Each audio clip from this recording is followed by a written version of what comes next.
Good morning, everyone. Now we will start with our second lecture. As I have already given the brief introduction about what is fundamentals of agriculture extension education and how this extension education is more related to education first. So I will just recap all this, but whatever the points we discussed in education uh, lecture. Okay, so like I have already told, extend fundamentals of agriculture extension education is correlated with extension and the education related to agriculture, and fundamentals here are the basics that we are going to study and how this program works and why it is very much important for uh, students of BSc to understand why what is the main purpose of extension and why it is implemented and why we are teaching them. So first we will study about what is education. So if we go on to the education thing, like I have already told before in the previous lecture, like education is what brings a desirable change in three major factors. That is, first one is knowledge, that is things we know, whatever the existing knowledge that we have, and how this existing knowledge can be modified, or how much it is uh, possible to improve the uh, current situation, and how the ancient, or we can say the previous knowledge, is going to improve the particular situation going on. Then the second part is attitude is just things we felt, like whatever the situation we are in, we sometimes forget to and analyze that we can have a solution out of it. But when we have this education, we can have a diversity of knowledge, how to and ways how to come out of that particular situation. Then skills, things done, that is like whatever the way we handle the situation and how we come up with a proper solution of that a particular situation is going to be very much helpful to the people. Okay, so all these things, at knowledge, attitude, and skill, should be there in a human behavior, and that is what the education does. It changes overall, it changes the human behavior. If a person who is illiterate, he may have a very basic way of traditional way of, or a, we can say, traditional way of understanding the situation. But when we are talking about the fact that how that traditional situation, traditional knowledge is going to affect the present situation, that is what education brings into the person.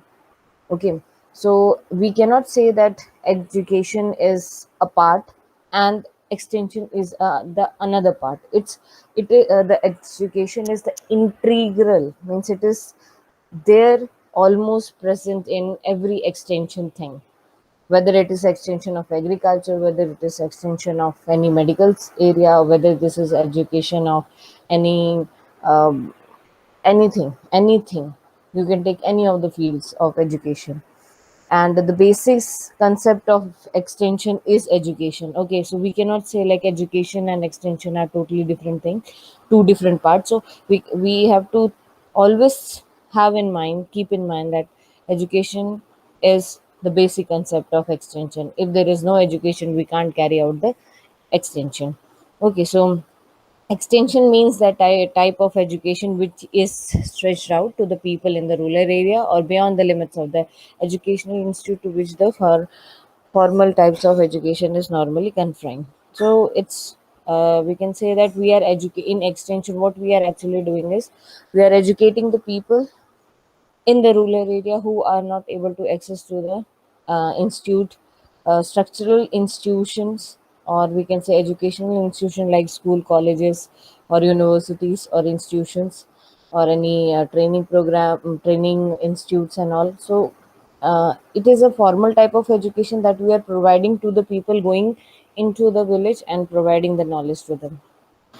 Then what is the type of education that we are having? The first one is informal education. Informal education is The is like a type of a long life process by which every person acquires a knowledge, skills, attitude, and insight from a daily experience. So informal education is directly related to the daily experience that we does. Like um, we it is said, it's a very famous saying from our ancestors, that um, old people or grandparents, that whatever you learn is not all the bookish language. So here daily experience also gives a very different frame, as we see in the book. Like don't say lie, it's a very basic thing that we learn in the book, but sometime in real life it's good that we are not lying to something, but situation arises when we have to lie, but we have to manipulate in such a way that the person doesn't get affected by the lie that we are saying. So same thing is what our daily experience is teaching us, and what we are learning in a formal education or in the book is knowledge. So it's exposure of everyday thing. It is environment, whatever environment we are getting at home, whatever environment we are getting at work, wherever we are employed, and at place here is particularly is like we are going outside to meet the people, this community we are attending, the functions we are attending, so we learn from them also. Okay, so this is the what all about informal education. What is non-formal education? So the second part is about non-formal education. So non-formal education is carried outside the institution. Institution here is a proper structure or a building in which people comes from outside, they pay for the education they get, and then they work on upon the projects or something that is given or according to the requirement of the curriculum or the syllabus.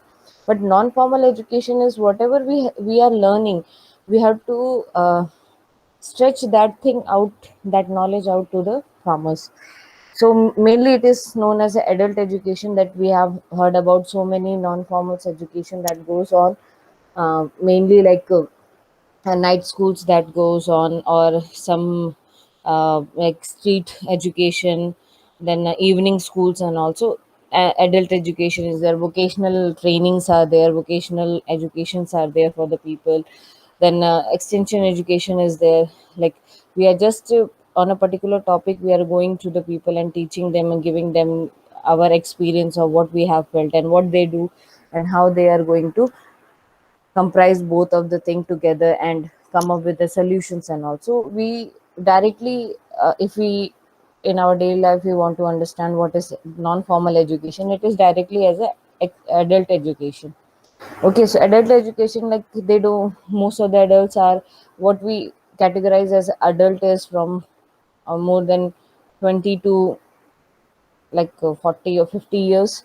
So these people maybe they don't have to they didn't have any primary school or secondary schools, they don't know how to write their names and even read and write the basic things. So adult education here is main concept of what we call as non-formal education, because the people they go, they teach by voluntary, and they at least make them aware of whatever the things are going on. Okay, so then the third part is formal education that we are in. We have to follow a particular protocol. We have to have a rule books. We have a particular syllabus. We have some authorization, accreditations, and also that gives that that is what makes a formal education. And there is a particular building in which we have to pay money and we have to come and educate ourselves. We get degrees that certify us that we are educated in a particular field or particular thing. Okay, then we will move on to second part of this basic subject, that is extension education. So here, extension is derived from a Latin word which means ex. Ex means out, and tensio means stretching. So it is a stretching out education that we provide to the people. So this term was first originated in US in 1914, and which means a branch of a university for students who cannot attend the university properly. Okay, so it's directly we can say like it is outstretched, it is not in the formal education format. Okay, it is outside the formal education format. Okay, so we can also say that, in other words, extension signifies an out of a school system of education. Okay, so as I have already told, like education is an integral part of extension. It is a basic concept of education, and extension means that um, there shouldn't be any uh, it is not performed in a formal institute, so where it is actually performed, so extension is performed among the rural areas, in the rural families of in the rural areas with the rural people, so that we can understand like whatever they are lacking behind, we can improve that thing. Okay, so like different scientists, different theologists have told different they came up with a different concept of what extension education is. So like Paul has already is saying that it is derived from a physical, biological and social science, and it is, and in its own process synthesized into a body of knowledge, concept, principle and procedure. So here it's, they always says that extension is not applying to only a particular field of science or a particular field of um, what we can say, uh, engineering or something. It's a basic social science. Social science is about what the society thinks and how the signs that we see in the society. So it's a physical what here means is like when we interact with the people, what our behavior is, how we have to change the behavior, how we have to there is a difference between educated person behavior and a uneducated person behavior, or the old people, the young generation. So it's a physically way, means like our bodily how we are interacting with the people. Then biologically it depends on the first we can, if we whatever the thing which comes in our mind is male and female, old and new. Okay, so and then the environment and the people. Okay, then social science, it's about studying about the community, family, person, individuals, marriage, everything. So extension education is studying everything which is present in the society. Okay, and then when it comes up with the second thing is, then it process all these things to a body of a knowledge. Okay, so how to be why not, why it need to be processed is like, it will start with a understanding of the thing, like this should be the standard. Why? Because they have seen that this process, this particular behavior is very good, and it is very soothing to the eyes. Mentally satisfaction is there, physically satisfaction is there, then there is environmental satisfaction is there. There are so many concepts that consist around a person's a human life. So that is what this extension education does, is like they will grab all the things and then they will formulate it into a knowledge, like a standard knowledge, like this is the fact, this is the framework in which everything will be fine. Then concept is like making a particular way, like this is happening, that's why this is happening. If it is not there, then this won't happen. So these are the pros and cons, we can say. Then principles are the main focus, like it cannot be changed. So this is the principle. If you will, for a happy life, you need to understand your family. Okay, so that is what a principle is. And then procedure, how to be happy, that is a procedure. So this is what the things is going. If we I relate to the agriculture as like understanding the plant things, understanding how farmers is related to the crop production and everything, then market, then distribution, production, buying, selling, everything should be there. So if we convert that all process into a knowledge, is like we will try to incorporate everything into a particular way, and then we will say to it like um, uh, knowledge about how to do cropping so that we can get good yield, what to apply as a fertilizer so that no pesticide or insecticide can affect the crops. Okay, so we have a team of science people that will come together, and they come up with some outcomes. They come up with the solution that are very much effective to the farmers and the crop and the agriculture. Okay, so it is a non-credit thing, so we don't pay for it. It's a free of cost, and people voluntary comes and make themselves avail to us so that we can disseminate our knowledge to them. Okay, so then another scientist said like it's a agricultural development. Okay, so whatever the extension is there, we have to mainly focus in agriculture, especially it mainly focus is the agriculture develop, because 80% of today's also in India, the farmers are there. They depend, they depends only on the agriculture sector. So it's we have to have a programs in extension education that are going to develop the agriculture things. And then we have the rural welfare. Rural welfare is how the rural life is there, what they eat, how they live, what are their felt needs, how the solution can be done, and all. Okay, then now what is the scope? One more point I forgot to tell you. It's also studying the livelihood that I have. Welfare consists of the livelihood, the close relation they have, the communities, the families they have around them, and how these are interrelated to each other. Okay, then we come to the scopes of extension education. What is the exactly the scope of extension education? Like some scientists have said like it's create awareness among the people and changes their behavior by informing and educating them. So like I have already told that the education is the integral part, so the main focus is about educating people. So creating awareness about whatever the situation is and how you can come up with the solution and how we can improve the life of them, and then changing their behavior by coming up of the solution and how the people adopt and they change their life. And then information informing them means like um, informing about the procedures, the techniques. Okay, then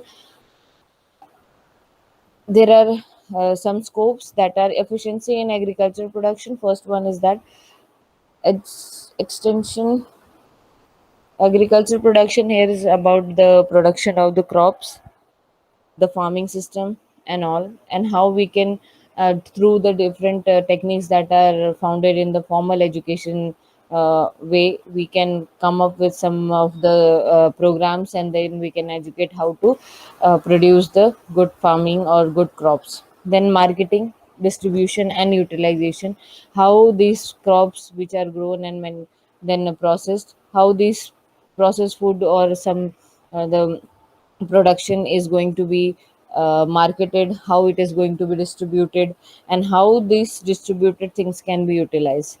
It is about the conservation, development, and use of natural resource. So whatever the crops we are growing, it is naturally.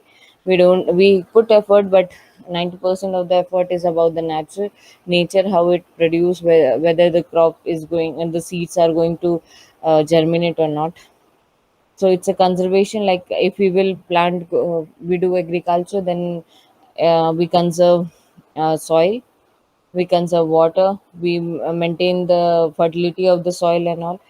Then management on the farm and in house, like we have so many different factors that are affecting the management at farms. Means like in how much area, how much crop, or how much tons of or quintals of seeds should be sown so that it produce a good yield, and how this good yield is going to affect the family or the house.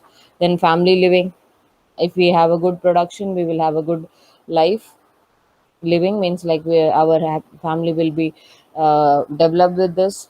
They will have enough food or enough source of income so that they can have a better life. Then youth development is here.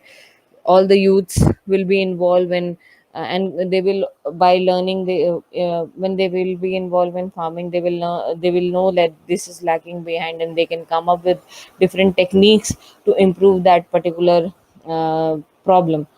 So, okay.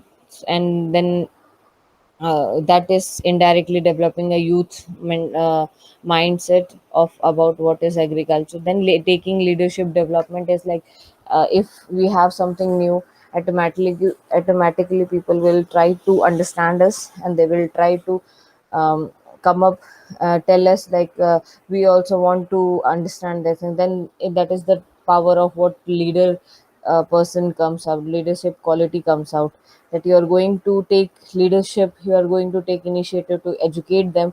This process is done by this, and this will lead to this.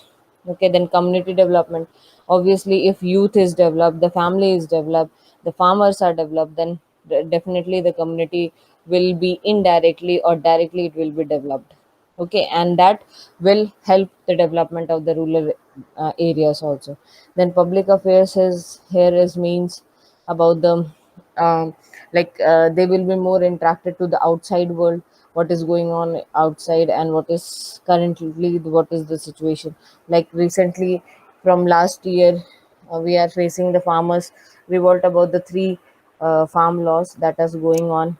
And it is why the people are aware, because they are so much developed that they understand like, this is our basic need, and if we are paying, and if we are paying for whatever we are growing, then it doesn't mean we they are going to be benefited. So they have watched about the situation, like there is no benefit for them, their family will be very much lag behind, so they are protesting. So this is what public affairs is like. Politics and the people are going to interact directly and make a different scenario.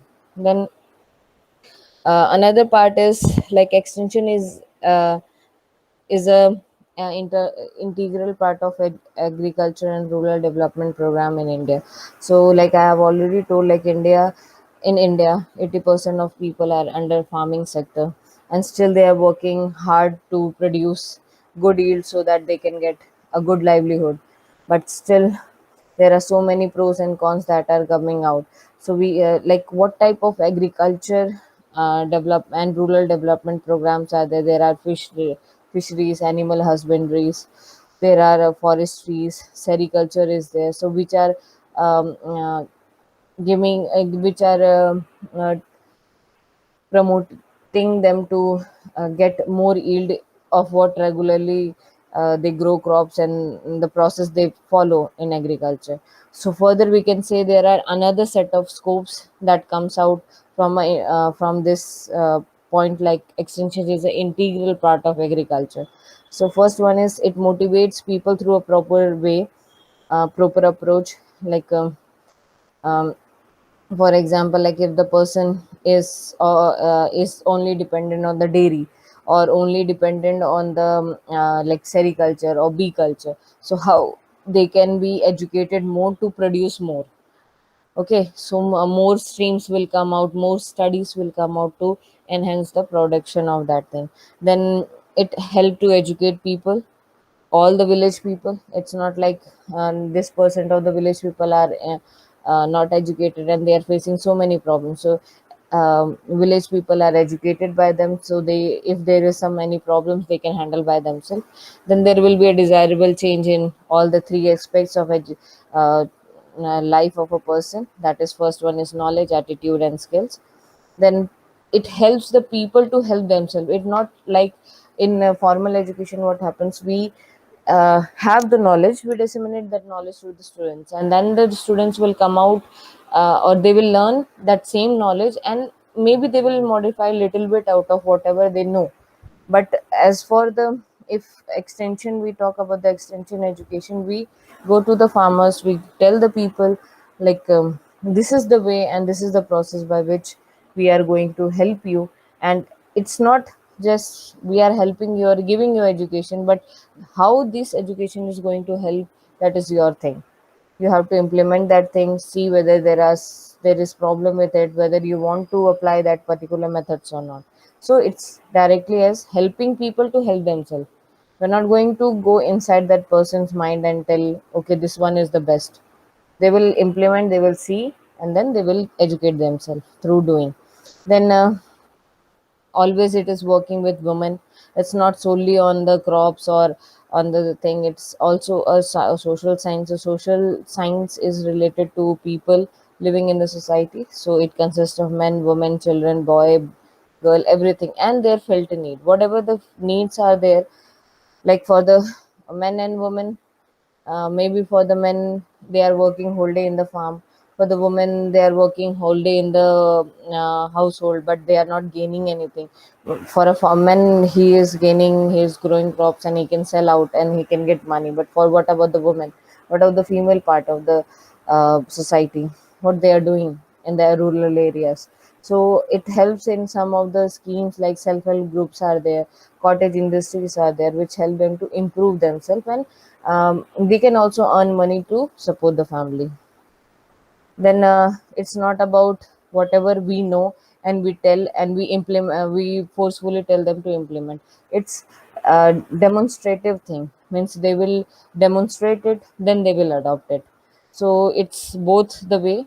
Learning by doing means, if first they will see, okay, I am doing this thing and this is output is good, so they will do and see whether reality on real grounds it's um, working or not. It's not always about the rumors, it's always about the practical world.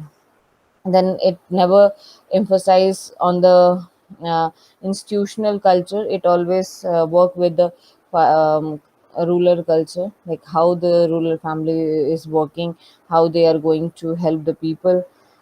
Okay, how they what are their culture and how they are going to be adopting that culture. Then we have it's never a one way challenge, like it's not a top down model. It's not just one person is speaking and it is implemented, no returns are given, no feedbacks are given. No, it's not like that. Always the feedback is given to the people's first the solutions are given, then the people will implement, and then they will come up with some of the feedbacks, whether it is working or not working, or where there is gaps, and then they will improve. Then it's all about working together to expand the welfare and happiness of the people with their own families and own village, own country and the world. So we say, like, we animal sorry human is a social animal, so we cannot say that it only resides or exists alone. So it is always in the group, whether in a form of family, in the form of their own village, country, and uh, world. So it's a welfare of all the components that is situated with human life. Then extension is the development of individual. So it's if I am, as an individual, if I am developed, then only I can develop others, so that the people will understand, like, why the development is important, why we need to change from the existing way of living to the new path. So this is the, I guess, think commercially what we are doing, and how we are converting the traditional into commercial. That is also a very good thing in this. Then what actually extension does is it understand the condition of the rural people, farmer people, and then improves that particular things if they are facing problem, or if they are having some doubts in that. And also mainly for the production, good production, so that they can have a good livelihood. So it also it filled up the gap between what is the actual situation and what ought to be the desirable situation. Okay, so like I have said, like in formal education we get a particular procedure or a particular principle on which we work, but on ground it is very, sometimes it is totally different on whatever we have learned in the formal education. So extension education teaches us what the theoretical and what is the difference between the theoretical and the practical knowledge. Okay, so and then it also uh, filled up the gaps between the technology and the traditional knowledge, and then it come together and formulate a particular behavior that help that particular situation or particular approach that will um, improve the behavior of the people to adopt the new technologies. Like Before we used to have this grinding machine that women used to sing, and they used to make flour out of the beats. But nowadays we have machines that are working uh, to lessen the burden of the woman, plus the lesson, and it will work fast and it will be producing more, so that the people can be uh, avoided from the toiling work of whatever they are doing. So this is what the technology is doing. Then another is like threshing, harvesting machines are there. So these are all are technology and science that is helping the farmers to improve their livelihood and improve their family condition, getting the knowledge, improving their crop production and all. So another scientist, he came up and he said like extension education is not as like we are understanding the problem of the people, but there are some of the gaps that are also um, lacking behind the interaction between the people and the researchers. Like first he said like most of the research people, they are not getting time, and the equipments are not that much that they will go to for every individual in the rural area and they will ask them to give the feedback, so they don't have that much time. And even the farmers are also not that much with the time, free in time, and it is very difficult for them to go to the nearby tech training centers to attain the first hand information, like how to do farming, how to do mushroom cultivation, how to go for fisheries, where veterinaries, animal husbandries and all, because for them it is a very basic thing and we have to keep it, that is the thing they have. So it's very difficult for them to invest that much time for that thing, because they are not educated first of all, second they are not aware that these types of um, programs are going on which are going to affect them. Then uh, to fill there is a gap between the researcher and the rural people, so rural life. So this extension agencies, they come up like NGOs are there that are working with the people, and they come up to like close this gap of research and then and the people, and these are called as extension agencies, and extension workers are the employees here which help them to give the knowledge whatever they have understood. So this is all for today.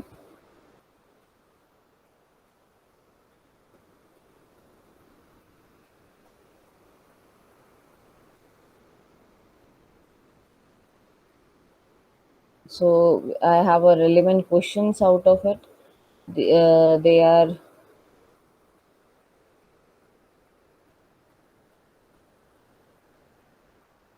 first one is what does the EX in the extension stand for? It's about inward education, it's beyond education, out education, or anything. Then we have this what does tenuous word mean for that? Then how many types of educations are there? These are the questions that are given, and these are the questions on scopes, that how to understand people what they have learned till so far.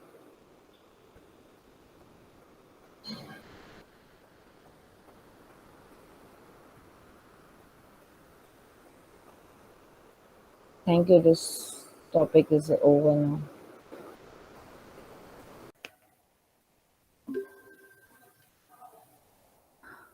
Untouchability, as the word has a very deeper meaning in its own. Untouchability means they are not allowed to touch other people or anything. So, what does this word socially in social science means? Why it is a very uh, it is a topic to ponder about. So let's see what the definition says. Untouchability is an extreme and particularly cruel aspect of the caste system that prescribe strict social sanctions against member of castes located at the bottom of the purity pollution scale. So, this definition has given a different factor or different thing about what does untouchability mean. So, the first is untouchability is an extreme, means like if you talk about social execution, if you talk about social discrimination, or if you talk about stereotypical, it doesn't mean anything, or it is very their value is less in front of untouchability because it is an extreme form of cruelty that is shown by the caste system to from higher caste to the lower caste. We have seen or we have observed that there are so many castes in India where they are having lot of restrictions regarding their inclusion in the society. And the main reason is untouchability. Most of these factor is happening to the very lower caste, and in every caste if there are the lower status people, lower caste people or sub lower people, they are facing this type of untouchability. Most of this untouchability are observed by the SC and ST, scheduled caste and scheduled tribe people.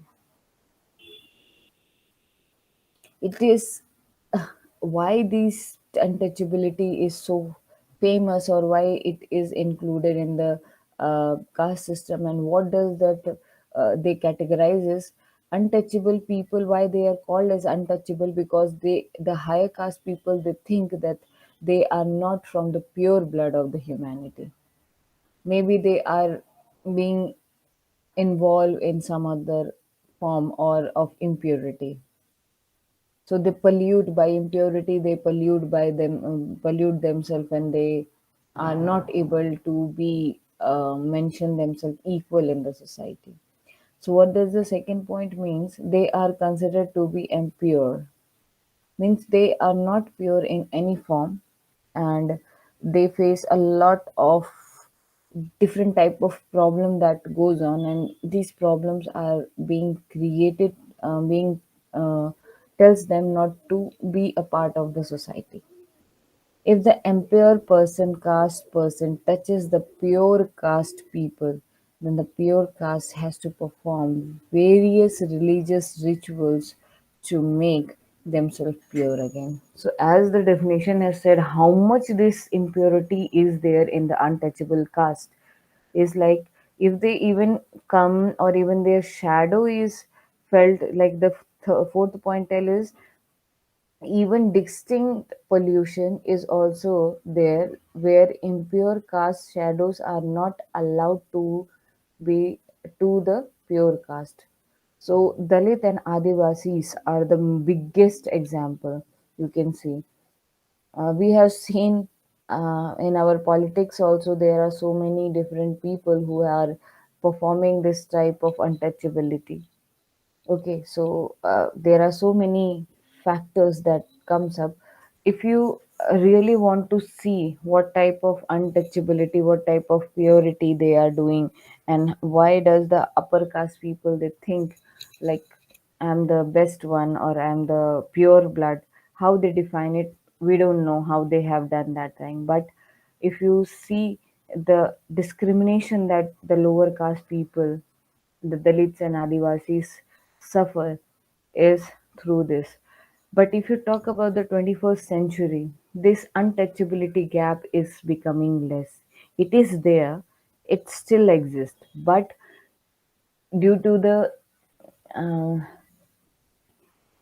due to the coming of the modernization, due to the coming of education, due to the coming of equal access for everything for all the caste or the people, these thing has become the gap between the lower caste and upper caste is becoming less, or this gapping is filling.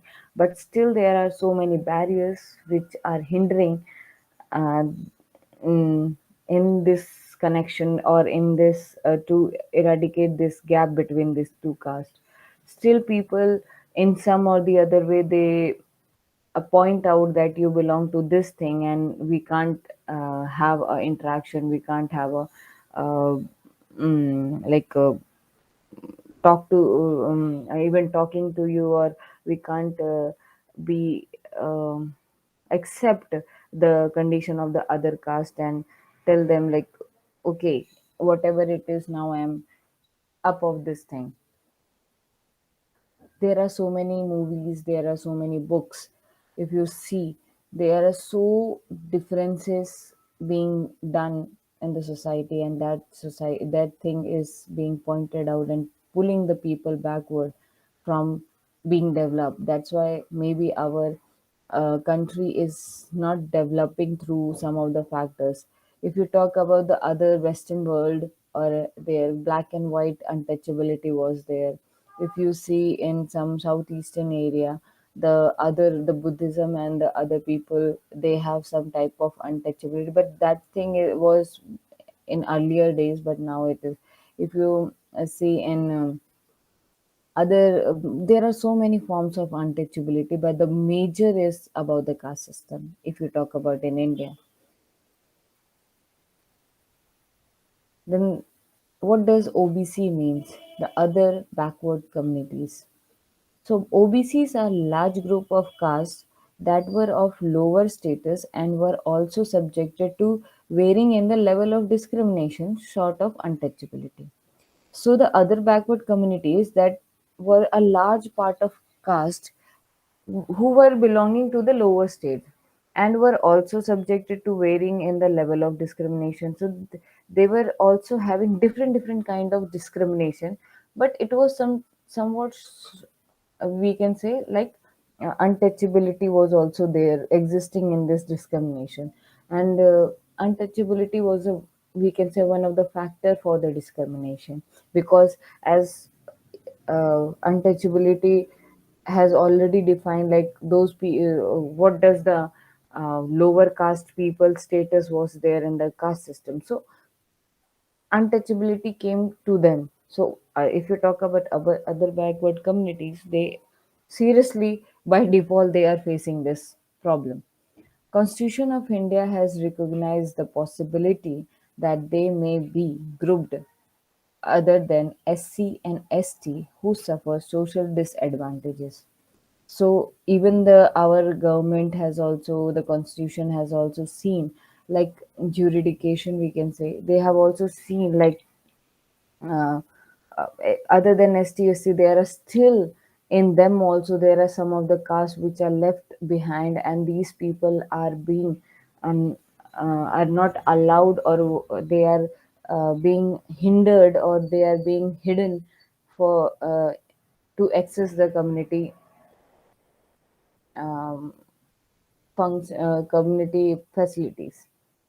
These groups, which need not to be based on caste alone, but generally are identified by the caste-wise description as the socially and educationally backward classes.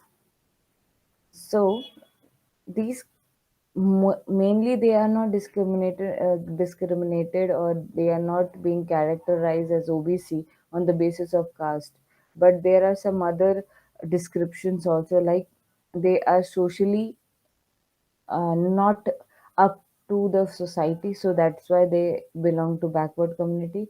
And educationally, if they are not educated enough, or by having education of some sort of uh, confidence, they are not there. If that thing is not there, then also they belongs to this OBC.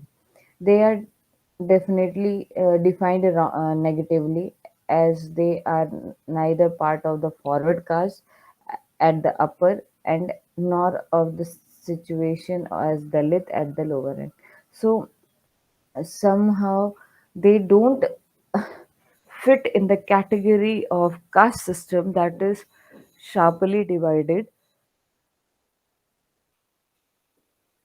by the society. Okay, so how we this thing can be seen is they are not the higher caste and not equal to the higher caste also, and they are not lower, they are lower but not as lower as the Dalit. So they, uh, what we can say, they stand in between of somewhere else, somewhere between the higher and the lower end, and that, and maybe they are not getting the advantages of the society facilities. So that's why they made a other community that becomes a OBC.